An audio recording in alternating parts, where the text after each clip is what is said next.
后来乡亲，咱继续来追踪新北市泰山2个囡仔命案。11岁到7岁小姐弟啊，死伫个房间的顶下铺，因的爸爸来失踪。咱的记者找到囡仔的外公，外公敢若简单来回应讲，迄是爸爸做的代志。警方甲海巡人员目前嘛伫这个爸爸最后出现的地点3支的浅水湾继续找人。查甫囡仔伫个昏的所在咧耍，差1点半倒，爸爸咧帮伊录影。爸爸背你吗？即摆2个囡仔死伫厝内，爸爸真间消失去。咱根据线索找到囡仔外公。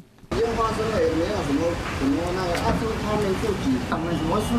囡仔外公面容憔悴，话嘛讲短短啊，伊无都接受2个外孙，就安尼离开啊，而且有嫌疑的，抑阁是因的亲生老爸。这边没有什么线索了，因为他跑掉线索就断了啦。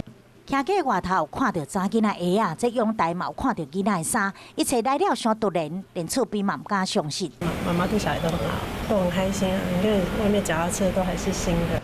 这是翁仔某2个人做的出国，伫日本翕相的。民宿顶边嘛有留未少查囝的相片，即马只会当对念。那平常呢，孩子在学校的表现呢，也都很 OK， 也没有任何的问题。